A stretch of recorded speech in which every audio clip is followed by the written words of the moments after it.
Hi, my name is Stephen Burr, and I'm with Chordant. And I'm here to tell you about the Chordant IoT platform.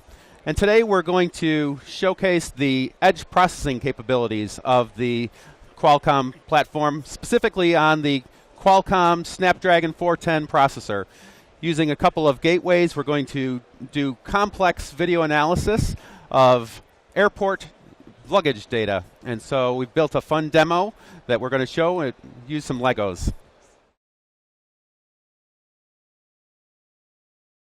And we have our video processing powered by a Sony network camera that's looking at our security zone and our baggage loading zone of our airport. And what we'd like to do today is we'd like to do some IoT processing of this video stream. Let's say that we have our Lego luggage. We're going to put that on our conveyor belt. We're going to watch that go through. And we're going to actually be able to detect the size and shape and color of each of these pieces of luggage. Each of them is given an individual fingerprint and identified as it's going through. And we can see up on the screen that as the luggage comes through, it's being tagged individually with its size, shape, and color. And all of that processing is happening on the edge. So we have edge-based compute that's going on our Snapdragon processors. These resources are being written into the MNCSE, a 1M2M based service. But it's not all of the video data, because all of our heavy video data was being handled by the image detection software that's running on the board. And just the reduced metadata is then stored and announced up into the cloud. Now, that's really useful that we have these different bits of processing where we can look at one zone of the airport, another zone of the airport, and all of that processing is happening individually.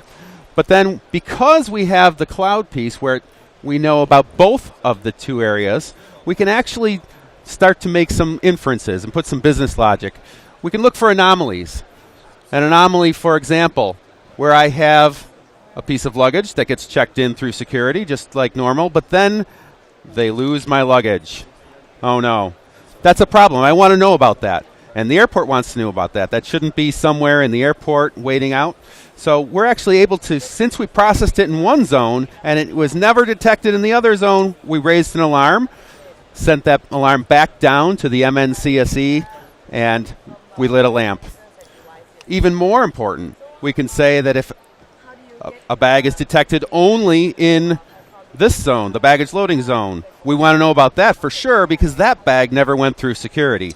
Someone tried to sneak it on in the airport. That's a problem. So each of these gateways are powered by this Qualcomm Snapdragon 410e processor. And here we have one gateway that is connected to our LEDs on the airport. And we have a second gateway as well that's doing some Bluetooth low energy sensor detection as well. Up here, we can see the Chordant services that are running on the two gateways. So here we have the CSE defined by 1M2M. We're using the Bluetooth subsystem as well as the GPIO and the USB interface, and as well as a number of interfaces and adapters. Same thing on the other gateway. Here we've got our complex video processing logic, as well as a 1M2M adapter talking to the MNCSE.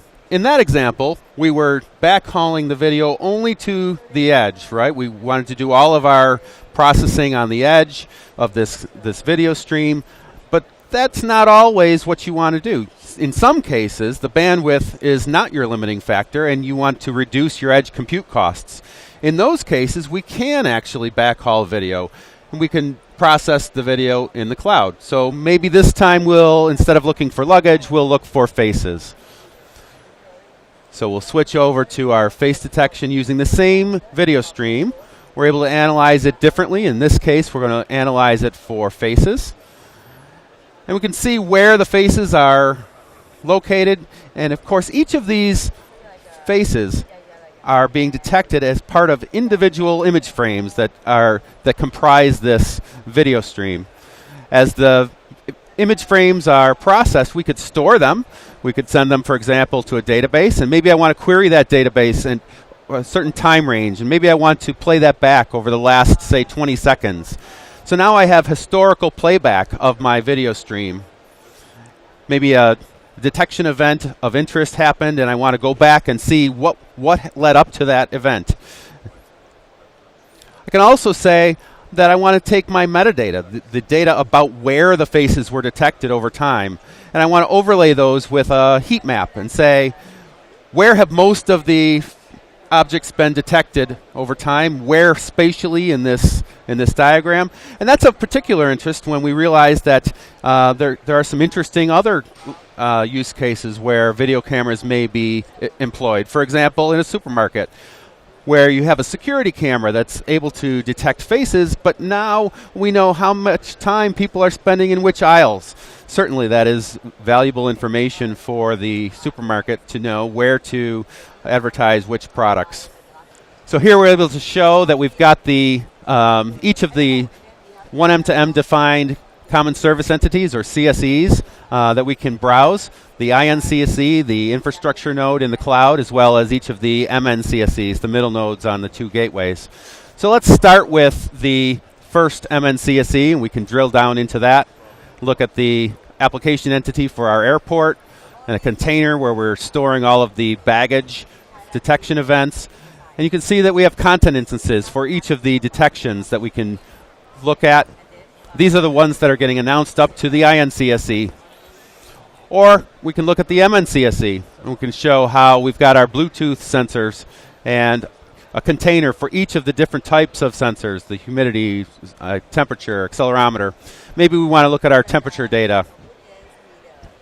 Here's an example of one of the recent content instances showing that the temperature reading was 25 degrees Celsius.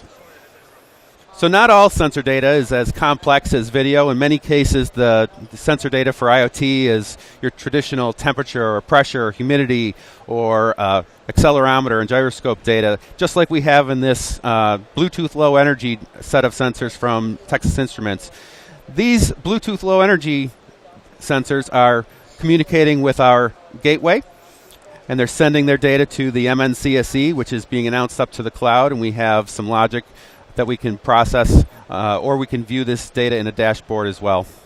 So here we're able to see our metrics for our image processing. We've processed about 15,000 image frames individually and detected a number of missing bags and unknown bags in each of the two zones, as well as our temperature data. So here we've got the ambient and target temperatures over time from our Bluetooth low energy sensors, barometer, humidity, and motion sensors as well.